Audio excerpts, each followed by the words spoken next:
봉독한 사무엘상 31장 말씀, 이 말씀은 사울과 요나단 그리고 사울의 아들, 세 아들이 모두 전사하는 내용이 되겠습니다. 그래서 사울이 죽은 것은 무엇이냐, 왜 죽었느냐 하는 그 내용이 되겠습니다. 항상 그 사람의 죽음에는 어떤 그 이유가 있고, 사람이 죽었을 때는 어떤 뜻이 있는데, 그 뜻이 과연 어떤 그 목적을 가지고 있는가를 한번 살펴봐야 될 것 같습니다. 이제 사울이 이스라엘의 첫 번째 왕이 되었는데, 원래 구약 성경에 창세기에 그 야곱이 12아들을 데려다 놓고 축복을 해주면서 큰아들에게 그 장자권을 주는 것 같지만, 사실은 큰아들에게 주지 않고 이스라엘의 그 이 약속을 넷째 아들 유다에게 이제 주었습니다. 그래서 유다에게는 이제 왕권을 가지는 그런 왕이 될 것이다 라고 하는 예언을 해주었고, 이 그 이스라엘의 그 왕이 될 거라는 이 예언이 이제 사실상 이 다윗 왕 때 성취가 되고, 또 이 다윗의 자손 예수가 그야말로 만왕의 왕으로서 등극을 하면서 이렇게 예언되었던 그 야곱의 예언이 이제 성취되어져 가는 이런 이스라엘의 역사를 통해 하나님이 살아계시다, 하나님은 약속을 하시면 그 약속을 반드시 지키시고 이루신다 라고 하는 그 말씀을 우리에게 확인시켜 주시고 확증을 시켜주는 내용이 되겠습니다. 그래서 이스라엘의 첫 번째 왕 사울이 이제 그 이스라엘 백성들의 선출에 의해서 왕이 되었지만, 하나님께서는 바로 유다 자손을 통해서 왕을 삼으시겠다고 하는 예언이 이제 그 이루어지는 그러한 과정에서 사울은 마땅히 죽어야 되는, 그리고 다윗이 왕이 되는 이제 이러한 하나님의 역사 섭리가 오늘 31장에 이제 펼쳐지는 것입니다. 항상 그렇습니다. 항상 이 성경을 해석하려면 하나님의 언약이 해석이 돼야만 이 31장 내용이 해석이 됩니다. 사실상 이 사울이 패배하고 이스라엘이 지는 것 같지만, 이것은 바로 하나님의 역사하시기 때문에 가능한 겁니다. 왜냐하면 사울의 아들이, 건장한 아들이 3명이 전쟁터에 나가서 한날 한시에 다 죽었습니다. 그러니까 바로 사울의 가족은 4명이 남자가 한꺼번에 죽었기 때문에 초상이 4명이나 난 거예요. 자, 그렇다는 얘기는 이게 뭘 의미하는 거냐, 이스라엘 왕권이 이제는 사울에게 떠나서 다윗에게로 간다 하는 거를 좀 성경이 말씀을 하고 있는 겁니다. 자, 이 내용을 한번 이제 이해를 하려면 먼저 앞에 다윗이 어떻게 형통하는가를 보면 알 수 있습니다. 사울은 이렇게 블레셋 사람과 전쟁을 하고 있을 때에 다윗은 바로 아말렉과 전쟁을 하고 있었습니다. 그래서 다윗은 시글락에서 탈취당한 자신의 그런 재산과 그리고 가족들을 이제 추격하면서 찾기 위해서 이제 전쟁터를 향해 갔습니다. 그래서 아말렉을 추격해 가지고 아말렉이 이제 그 전리품을 놓고 그리고 축제를 벌이고 있는 사이에 야음을 틈타 가지고 이제 그들을 기습으로 공격을 합니다. 그들이 이제 편히 이제 술 먹고 즐기고, 그리고 이제 잠들 새벽녘에 세상 모르게 골아 떨어져 있을 때에 이스라엘 병사들이 이제 진격해 가지고 아말렉을 가져 초토화시키죠. 초토화시키고, 그리고 거의 대부분의 모든 아말렉을 다 진멸하고 죽인 다음에 자기의 가족들 그리고 전리품을 가지고 돌아옵니다. 자, 이렇게 다윗은 승리를 하고 있는 사이에 사울은 블레셋과의 악전고투의 전쟁터에서 이제 사망을 하는 이러한 내용이 되겠습니다. 자, 오늘 다윗은 승리하고 사울이 망한 것은 바로 어떤 이유인가? 바로 하나님의 약속을 붙잡은 다윗은 항상 성공을 하게 되어 있고, 하나님의 약속을 떠나고 하나님을 믿지 않고 무당에게 찾아가 가지고 접신한 무당에게 찾아가 가지고 하나님을 배신하는 이런 행위에 대해서 하나님이 이제 진멸하시는 이제 그런 내용입니다. 오늘 이 내용의 말씀에 바로 하나님의 약속이 빠져 있으면 어떤 해석이 나올 수가 없어요. 그러나 바로 이 사울이 죽는 이 사건이 하나님의 역사다라고 하는 것을 해석을 해야 됩니다. 그러니까 오늘날 우리에게 이제 불어닥치는 모든 역사는 바로 하나님이 주관하신다, 이렇게 판단을 해야 되는 거죠. 하나님이 없는 역사는 세상에 없습니다. 모든 세상의 역사를 주관하시는 하나님께서 이스라엘의 역사를 어떻게 이끌어 가시는가, 이거에 대해서 오늘 31장 내용, 사울이 어떻게 죽는가에 대해서 한번 살펴보도록 하겠습니다. 31장 1절에 보면 블레셋 사람들이 이스라엘을 침해, 이스라엘 사람들이 블레셋 사람 앞에서 도망하여 길보아 산에서 엎드려져 죽으니라 그랬습니다. 그러니까 블레셋 사람이 이스라엘을 쳤어요. 이거는 그 하나님을 믿는 백성들로서 가장 수치스럽고 가장 황당한 이야기입니다. 하나님이 자신들을 지켜줄 줄만 알았던 이 이스라엘이 이렇게 블레셋 사람들에 의해서 허망하게 패배하고, 그리고 블레셋 사람들 앞에서 사울 왕이 죽고, 그리고 왕자들이 죽는, 이제 이러한 비극적 사건이 왜 일어났는가, 이거를 해석을 해야 되는데, 바로 약속된 유다 자손 다윗이 왕이 되려면 사울의 권세, 사울의 힘은 제거가 돼야 된다, 그 말이죠. 그러니까 하나의 권력이 탄생을 하려면 그 앞에 있던 권력이 없어져야, 앞에 있던 권력이 사라져야 다음 권력이 생기는 거죠. 그래서 다윗이 왕이 되려고 노력한 것도 아니고, 다윗이 왕이 되려고 국리를 한 것도 아니고, 다윗이 왕이 되려고 음모를 꾸민 것도 아니에요. 다윗은 그냥 사울이 무서워가지고 피해 도망가가지고 블레셋 땅 아기스로 망명을 떠난 것밖에는 한 일이 없어요. 그런데 하나님께서는 다윗 대신에 싸워주셔. 그게 바로 뭐냐, 약속을 받은 자는 하나님이 대신 싸워주시고, 약속이 없는 자는 아무리 노력해도 안 된다, 그 말이에요. 이 나라의 권세도 마찬가지예요. 하나님의 진리에 약속이 있는 사람들은 항상 승리하게 되어 있지만, 하나님의 약속이 없는 사람은 항상 이기는 것 같아도 나중에는 다 망하게 되어 있어요. 나중에는 전부 다 처음에는 잘 되는 것 같지만 나중에 보면 다 망하게 되어 있어요. 그러니까 하나님의 백성들의 삶이라는 게 그거예요. 안 되는 것 같지만 하나님께서는 반드시 잘 되게 이끌어 가신다. 하나님이 반드시 형통케 하신다. 이게 약속을 믿는 성도들의 삶이라고 말이죠. 그러니까 당분간 우리의 삶이 좀 힘들어요. 당분간 사울 같은 임금이 나타나가지고 백성들을 자기 마음대로, 자기 욕심대로 백성들을 괴롭히고 끌고 가고, 이렇게 위험에 빠지게 하고 전쟁터도 끌고 가고, 이런 일들을 한다 할지라도 하나님께서는 택하신 백성을 예배해 놓으시고 준비해 놓으시고 양육하시고 교육시키시고 키워 놓으셨다, 그 말이에요. 사울이 바로 죽어도 이스라엘 민족들에게 바로 우리에게는 다윗이 있지, 우리의 왕이 될 사람은 다윗이야 하면서 이스라엘 백성들이 다 한마음으로 다윗을 왕으로 삼는다, 그 말이죠. 왜? 하나님이 준비해 놓으셨으니까. 사람으로서는 도저히 불가능한 일이지만 하나님께서는 하시니까 하나님의 역사를 하나님이 이루어 가신다, 이렇게 생각하시면 되는 거예요. 그러니까 우리의 역사도 내 것이 아니에요. 알고 보면 하나님이 나의 역사를 이끌어 가시는 거예요. 그래서 내 뜻대로 되는 것이 아니라 하나님 뜻대로 되는 거다, 그 말이죠. 왜냐하면 우리가 이제까지 역사를 살아오는 동안 내 뜻대로 된 것이 하나도 없잖아요. 있어요? 내 뜻대로 된 게 있습니까? 없죠. 그건 왜 그러느냐, 하나님께서 역사를 이끌어 가실 때에 바로 사람의 뜻대로 되는 것이 아니라 하나님의 뜻대로 역사를 이끌어 가기 때문에 그게 그렇게 된 거예요.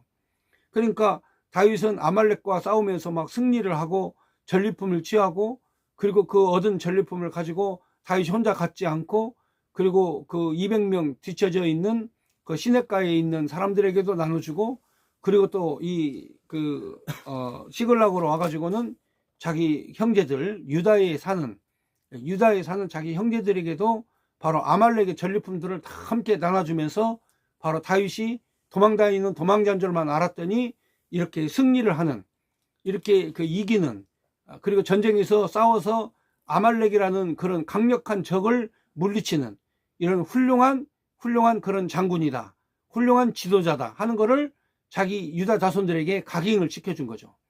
그러니까 이스라엘 사람들이 사울과 함께 있으면 두렵고, 다윗과 함께 있으면 용기가 나고, 그러니까 누구랑 함께 있고 싶겠어요? 자기의 그런 그 가족들을 데려다가 전쟁터로 끌고 가서 그 불안하게 그 패배해가지고 그 죽이고 죽는, 이런 그 비극적인 전쟁을 하는 사울보다는 전쟁할 때마다 항상 승리하고 전쟁할 때마다 항상 이기는 이 다윗을 그들이 가장 존경하는 지도자로 생각하지 않겠습니까? 그러니까 존경받는 지도자는 국민들에게 빼앗는 것이 아니라 국민들에게 주는 지도자, 국민들에게 뭔가를 선물해 주는 지도자, 바로 이런 지도자가 바로 필요한 것이다 그 말이죠. 그런데 다윗은 전쟁터에 나가서 승리해도 자기 혼자 갖지 않고 그것을 자기 백성들과 함께 다 나누었어요. 전부 다 나눠서 공평하게 나누었어요. 그리고 다윗이 도망자가 아니라 바로 전쟁터에서 아말렉을 물리치는 승리한 장군이다 하는 것을 자기 백성들에게 각인시켜 주면서 바로 유다에 있는 자기 형제들에게 그것을 전리품을 전부 다 나누어 주면서 여호와께서 우리의 원수를 물리쳐 주셨다.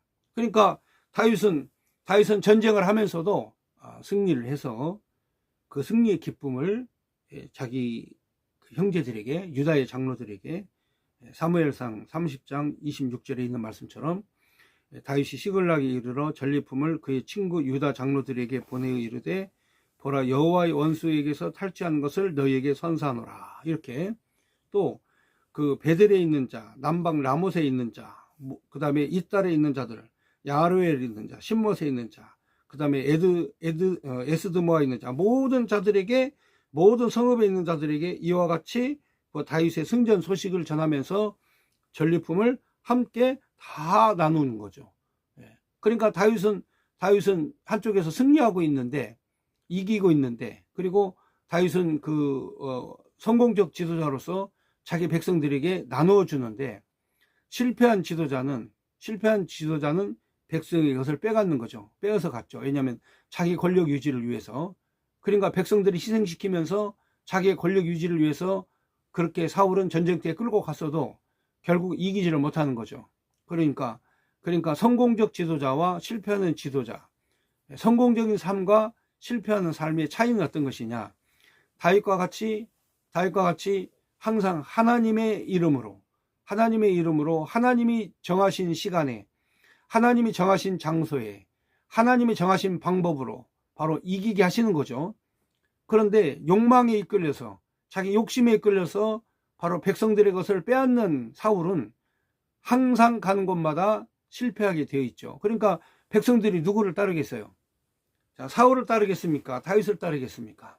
바로 이 다윗은 주는 지도자, 베풀어 주는 지도자, 전쟁을 해서 승리해 가지고 자신의 백성을 보호하는 지도자. 자, 이런 지도자인데 사울은 그렇지 않죠. 사울은 항상 불안하고 항상 실패하고, 그리고 자기의 원수, 자기의 적을 제대로 구분도 못하고, 그리고 자기의 정적인 다윗을 해치려고 하는, 자, 이러한 사람은 반드시 망하게 되어 있다 이 말이죠. 그래서 시편에 있는 시편 그 1절에 있는 말씀 한번 잠깐 보겠습니다.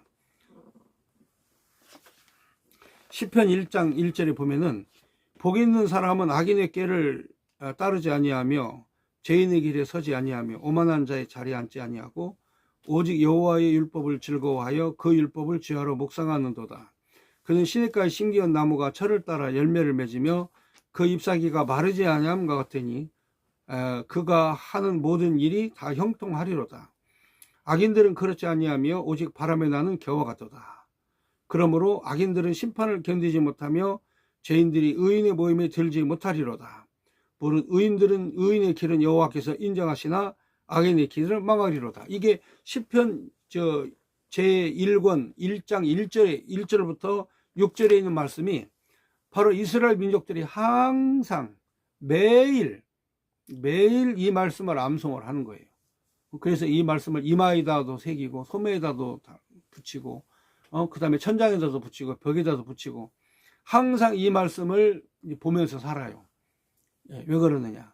바로 악인은 하나님이 망하게 하시지만 의인은 하나님이 형통하게 하신다. 이 약속을 믿는 거예요. 그러니까 다윗도 바로 그 약속을 믿는 거예요. 그러나 이 믿음이 없으면 악인처럼 바람에 나는 개와 같이 심판을 받는다 그 말이죠. 그래서 자, 지도자는 백성들에게 그 주는 지도자, 백성을 지키는 지도자, 그리고 승리하고 전리품을 얻어서 나누는 지도자. 이게 진짜 지도자입니다. 백성을 데리고 가가지고 자기 욕망 욕심대로 적군을 이기지 못하고 실패하는, 그래서 아군과 적군을 구분도 못하는 그런 지도자는 망하게 되어 있어요. 그래서 사울이 망한 것은 바로 하나님을 떠나서 악인이었기 때문에 하나님이 망하게 하시는 거예요. 그러니까 이게 이스라엘 역사도 마찬가지지만 우리 현재 세계의 역사도 마찬가지예요. 하나님이 선한 지도자를 통해서 세계를 이끌어 가셔요. 그래서 백성들에게 먹을 것도 주고 문명과 문화도 발전시키고, 그러나 악한 지도자는 항상 전쟁을 계획하고 백성들을 고달프게 만들고 힘들게 만드는 거예요. 그러니까 어떤 지도자가 올바른 지도자인가 보면 뭘 보면 아냐면 백성들이 행복하게 사느냐, 백성들이 어렵게 사느냐, 이거예요. 여러분, 훌륭한 지도자는요, 6.25 전쟁 같이 전쟁을 만났어도 나라가 거의 공산화 될 그런 상황이 놓여 있어도, 그래도 이 우방과 동맹국을 다 불러가지고 전쟁에서 이기고 승리하게 하는, 그래서 자유를 지켜주는 이런 지도자가 진짜 지도자예요. 이 나라에 어려움이 생겼어도 백성들의 얼굴과 가슴 속에 행복이 있느냐 없느냐, 바로 이 백성들이 어려움 속에서도 어려움을 극복해 나가면서 과연 행복하게 사느냐 안 사느냐, 이게 바로 훌륭한 지도자냐 아니면 나쁜 지도자로 결정이 되는 거예요. 그러니까 오늘 이 사울이 죽은 것은 하나님께서 심판하시는 거죠. 그러니까 악한 지도자는 하나님이 심판을 하셔요.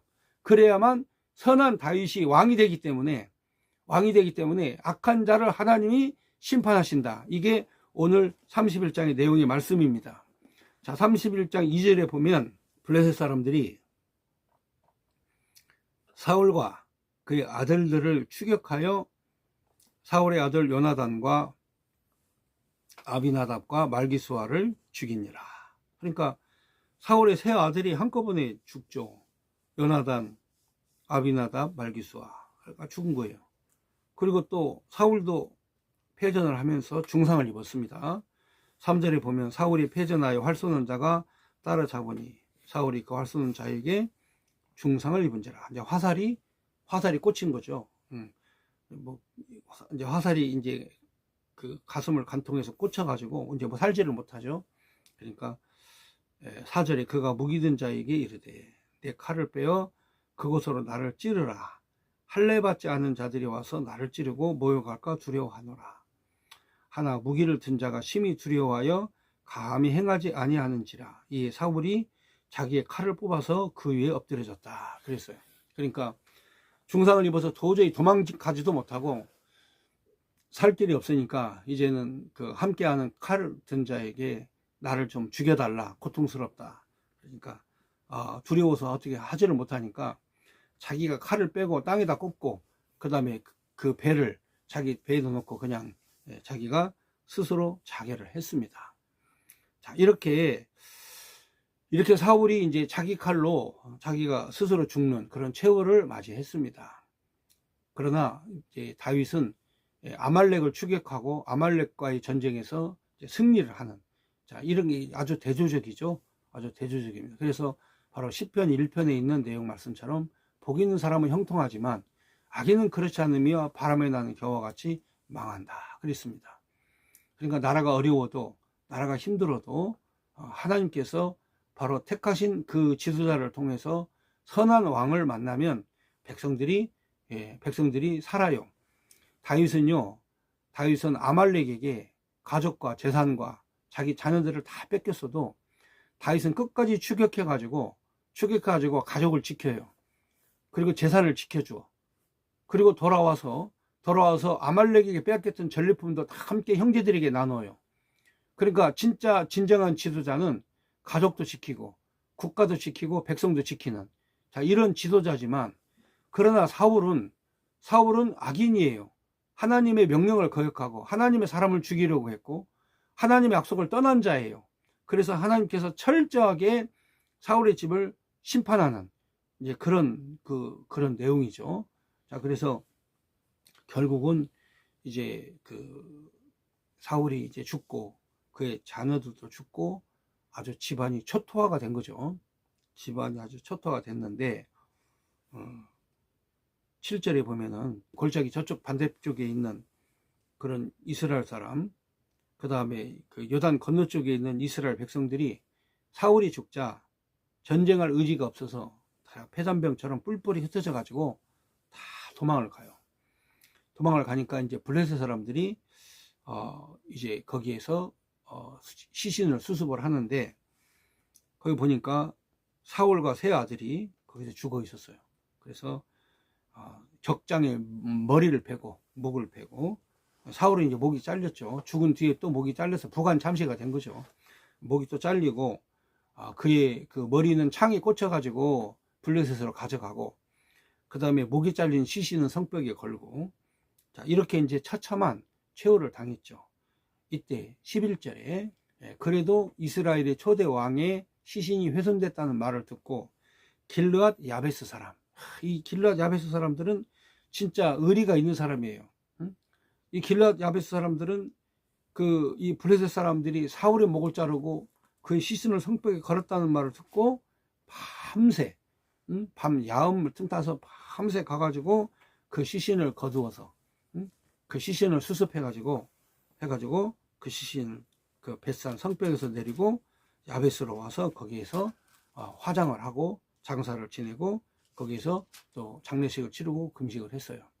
자, 이 야베스 사람들이 이렇게 의리 있는 행동, 그러니까 사실 참 모든 사람들이 할 수 없는 이 일, 자신들의 목숨과 생명을 내걸고 이 아름다운 이 일을 한 이 야베스 사람들에 대해서는 이제 좀 더 그 다음 시간에 말씀을 보기로 하고 오늘의 말씀은 이걸로 마치겠습니다.